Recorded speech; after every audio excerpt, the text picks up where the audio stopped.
जय हिंद दोस्तों। जैसा कि आपको मालूम होगा 21 सितंबर 2023 को गवर्नमेंट ऑफ इंडिया ने एक लेटर इशू किया था। इस लेटर को आप अब अपनी स्क्रीन पर देख सकते हैं। इस लेटर के तहत दो महत्वपूर्ण पॉलिसीज को चेंज किया गया है। नंबर 1, पेंशन एंटाइटलमेंट के रूल्स जैसे disability pension, war injury pension वगैरह। और number 2, guide to medical officers. इस वीडियो में हम नए पेंशन एंटाइटलमेंट रूल्स पर चर्चा करेंगे, लेकिन इसमें याद रखने वाली बात यह है कि ये नए रूल्स सिर्फ उन्हीं सैनिकों पर लागू हैं जिनका रिलीज मेडिकल बोर्ड 21 सितंबर 2023 के बाद हुआ है। 21 सितंबर 2023 से पहले पुराने रूल ही लागू होंगे। मैं इस वीडियो को 3 पार्ट्स में कवर करूंगा। पार्ट 1 में मैं आपको बताऊंगा कि डिसेबिलिटी पेंशन और इंपेयरमेंट रिलीफ में क्या अंतर है। 21 सितंबर 2023 से पहले ये इंपेयरमेंट रिलीफ नाम की कोई चीज नहीं होती थी। पार्ट 2 में बताऊंगा कि अगर आपको मेडिकल बोर्ड एक से ज्यादा डिसेबिलिटी देता है तो टोटल डिसेबिलिटी को कैसे कैलकुलेट किया जाएगा। और पार्ट 3 में बताऊंगा कि पेंशन रूल्स के अनुसार इंजरी या बीमारी की कैटेगरीज क्या होती हैं। इन्हें जानना जरूरी है क्योंकि इसी कैटेगरी पर निर्भर करेगा कि डिसेबिलिटी पेंशन या इंपेयरमेंट रिलीफ मिलेंगे या नहीं। अगर मिलेंगे तो कितने मिलेंगे। तो चलिए पार्ट 1 से शुरुआत करते हैं और देखते हैं कि डिसेबिलिटी पेंशन और इंपेयरमेंट रिलीफ में क्या अंतर है। नोट करने वाली बात यह है कि 21 सितंबर 2023 से पहले इंपेयरमेंट रिलीफ नहीं होता था। तो पहले अगर 20% या उससे ज्यादा डिसेबिलिटी मिलती थी और ये डिसेबिलिटी फौजी नौकरी के कारण होती थी तो सैनिक को डिसेबिलिटी पेंशन मिल जाती थी। पर 21 सितंबर 2023 के बाद की रूल पोजीशन ये है, अगर वो सैनिक डिसेबिलिटी के कारण इनवैलिड आउट कर दिया जाता है तो उसे डिसेबिलिटी पेंशन मिलेगी। मतलब मान लीजिए नायक थापा का कॉन्वॉय के दौरान एक्सीडेंट हुआ, वो हॉस्पिटल गया और डॉक्टर्स ने कहा कि वो अब फौजी नौकरी के लायक नहीं है, तो उसे आर्मी से इनवैलिड आउट कर दिया जाएगा और इस केस में उसे डिसेबिलिटी पेंशन मिलेगी जैसे 21 सितंबर 2023 से पहले मिलती थी। लेकिन अगर एक्सीडेंट के बाद नायक थापा को डिसेबिलिटी तो मिली पर उसकी फौजी नौकरी कंटिन्यू रही और वो 4 साल बाद अपनी सर्विस पूरी करके पेंशन जा रहा है, इस केस में उसे डिसेबिलिटी पेंशन नहीं मिलेगी, उसे मिलेगा इंपेयरमेंट रिलीफ। इसी तरह अगर नायक थापा प्रीमेच्योर रिटायरमेंट जाता है तो भी उसे इंपेयरमेंट रिलीफ मिलेगा। तो सार ये है कि अगर इनवैलिड आउट हुआ तो डिसेबिलिटी पेंशन और सर्विस कंटिन्यू रही तो इंपेयरमेंट रिलीफ। इन दोनों चीजों में समानता यह है कि दोनों को कैलकुलेट करने का तरीका और दोनों का अमाउंट बराबर होता है। और अंतर क्या है?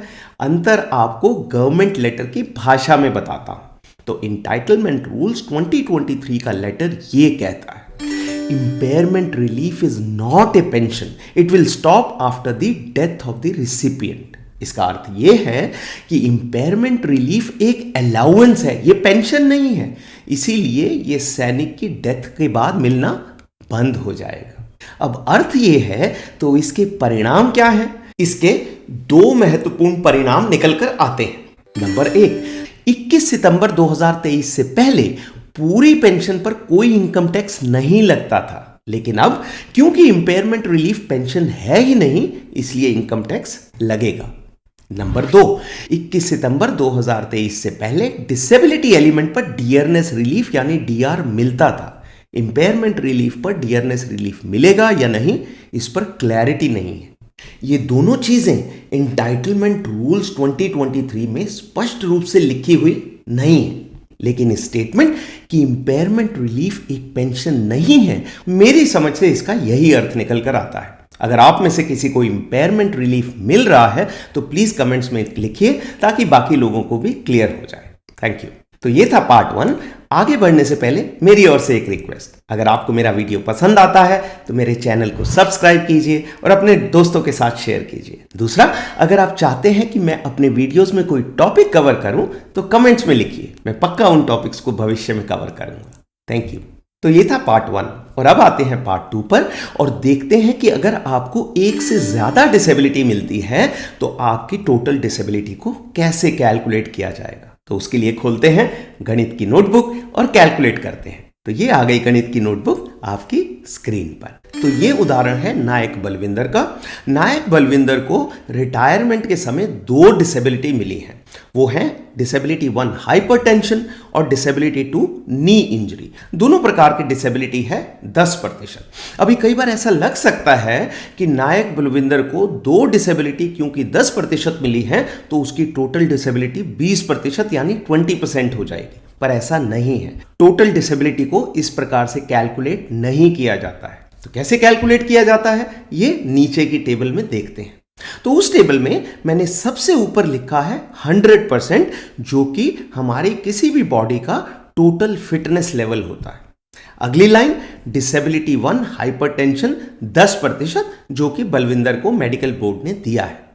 उससे अगली लाइन में मैंने लिखा है बैलेंस। बैलेंस का मतलब है कि डिसेबिलिटी 1 को निकालने के बाद बॉडी का फिटनेस लेवल कितना रह गया, जिसके लिए 100 में से मैंने 10 को माइनस कर दिया, तो अब फिटनेस लेवल आ गया 90% यानी 90%। उससे अगली लाइन में डिसेबिलिटी 2 नी इंजरी यानी घुटने की चोट के कारण जो डिसेबिलिटी मिली है उसको मैंने लिख दिया है, जो फिर से है 10%। अब सबसे इंपॉर्टेंट चीज अगली लाइन में है, जो है डिसेबिलिटी 2 नेट। मतलब डिसेबिलिटी 2 जो है वो 10% नहीं होगी, वो होगी बैलेंस फिटनेस लेवल यानी 90%। उसको हम गुणा करेंगे डिसेबिलिटी 2 से यानी 10% से, तब आ जाएगी नेट डिसेबिलिटी 2 जो कि है 9%। तो इसलिए नायक बलविंदर की टोटल डिसेबिलिटी बनेगी डिसेबिलिटी 1 10% प्लस डिसेबिलिटी 2 नेट 9% यानी टोटल 19%, 19%। तो ये था पहला उदाहरण। अभी एक और उदाहरण देखते हैं, उससे थोड़ा और क्लियर हो जाएगा। तो ये उदाहरण है नायक गुरुंग का। नायक गुरुंग को रिटायरमेंट के समय 3 प्रकार की डिसेबिलिटी मिली हैं। वो है हाइपरटेंशन के लिए 10%, नी इंजरी के लिए 10% और बाजू में इंजरी के लिए 5%। तो देखते हैं कि नायक गुरुंग को टोटल डिसेबिलिटी कितनी मिलेगी। जाहिर है ये 25% नहीं होगी। तो देखते हैं कैसे कैलकुलेट करेंगे। तो सबसे पहले लाइन में जैसे हमने पिछली शीट में लिखा था, टोटल फिटनेस लेवल है 100%। उसके अगली लाइन में डिसेबिलिटी 1 हाइपरटेंशन 10%। इसको मैंने ग्रीन कलर में हाईलाइट कर दिया है। अब अगली लाइन में आ जाएगा बैलेंस, जैसे कि पिछली शीट में किया था। 100 माइनस 10, 100 में से 10 को घटा दिया तो फिटनेस लेवल आ गया 90%। अब अगली इंजरी है डिसेबिलिटी 2 घुटने की इंजरी, जो है 10%। तो इसको निकालने के लिए डिसेबिलिटी 2 नेट हमने कैलकुलेट किया, 90% को 10% से गुणा किया तो वो डिसेबिलिटी नेट आ गई 9%। इसको भी मैंने ग्रीन में हाईलाइट कर दिया। उसके बाद अब बैलेंस कितना आ गया। बैलेंस निकालने के लिए हमने जो पिछला बैलेंस था यानी 90%, उसमें से नी इंजरी की नेट डिसेबिलिटी को माइनस कर दिया, यानी 90 में से 9 को घटा दिया तो बैलेंस आ गया 81% यानी 81%। उसके अगले लाइन में मैंने लिख दिया है डिसेबिलिटी 3 आर्म इंजरी, जो कि है 5%। और सबसे लास्ट लाइन में लिखा डिसेबिलिटी 3 नेट। अब ये नेट डिसेबिलिटी कैसे कैलकुलेट होगी, इसको कैलकुलेट करने के लिए हम 81% को गुणा करेंगे 5% से, जो कि आ जाएगा 4%। इसको भी मैंने ग्रीन में हाईलाइट कर दिया। और अब जितने भी ग्रीन में हाईलाइटेड हमारी जो कैलकुलेटेड डिसेबिलिटी आई हैं उन सबको जोड़ दिया और उन सबको जोड़ के इनका टोटल आया 23%। इसका अर्थ है कि नायक गुरुंग को रिटायरमेंट जाते समय टोटल 23% डिसेबिलिटी मिल जाएगी। ग्रेट। तो ये था पार्ट 2 और अब आते हैं पार्ट 3 पर और देखते हैं कि सैनिकों को जो इंजरी या बीमारी होती है उसे कारण के अनुसार कितनी कैटेगरीज में बांटा जाता है। लेकिन उससे पहले देखते हैं कि एट्रीब्यूटेबल टू मिलिट्री सर्विस और एग्रेवेटेड बाय मिलिट्री सर्विस का क्या अर्थ है। जब भी डिसेबिलिटी की बात आती है ये दोनों चीजें जरूर मेंशन होती हैं, उसकी injury attributable to military service थी या नहीं, या उसकी बीमारी एग्रेवेटेड बाय मिलिट्री सर्विस थी या नहीं। तो एट्रीब्यूटेबल टू मिलिट्री सर्विस का अर्थ है कि इंजरी या बीमारी का कारण फौजी नौकरी या फौजी ड्यूटी था, जैसे अगर एक एएससी ड्राइवर फौजी गाड़ी को लेकर पठानकोट से ले जा रहा था, एक्सीडेंट हुआ और उसे इंजरी हो गई, तो ये injury attributable to military service मानी जाएगी। ऐसे ही अगर हाई एल्टीट्यूड पोस्टिंग के दौरान सैनिक को हाइपरटेंशन की बीमारी हो गई तो उसे एट्रीब्यूटेबल टू मिलिट्री सर्विस माना जाएगा। तो ये था एट्रीब्यूटेबल टू मिलिट्री सर्विस का अर्थ। अब ये एग्रेवेटेड का क्या अर्थ है? तो एग्रेवेटेड बाय मिलिट्री सर्विस कहते हैं जब इंजरी या बीमारी फौजी नौकरी के कारण नहीं हुई लेकिन उसके कारण पहले से बढ़ गई।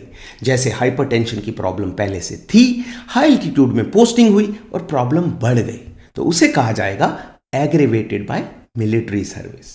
अब सेना में होने वाली इंजरीज या बीमारियों को 5 कैटेगरीज में बांटा गया है। Category A, B, C, D और ई। इंजरी या बीमारी किस कैटेगरी में आएगी ये इस पर निर्भर करेगा कि वो किस कारण से हुई है। तो देखते हैं इन कैटेगरीज का क्या अर्थ है। तो नंबर 1 है कैटेगरी ए। इस कैटेगरी में वो डिसेबिलिटी आती है जो फौजी नौकरी के कारण नहीं हुई है। जैसे सिपाही सिन्हा लीव पर गया और बाइक चलाते हुए उसका एक्सीडेंट हो गया, तो ये इंजरी और उससे होने वाली डिसेबिलिटी कैटेगरी ए में आएंगी। इसी तरह कैंसर या किडनी की प्रॉब्लम जो फौजी नौकरी के कारण नहीं हुई है वो भी कैटेगरी ए में आएगी। स्पष्ट है कि कैटेगरी ए में होने वाली डिसेबिलिटी के लिए डिसेबिलिटी पेंशन नहीं मिलेगी क्योंकि इसका फौजी नौकरी से कोई ताल्लुक नहीं है। Number 2 category B.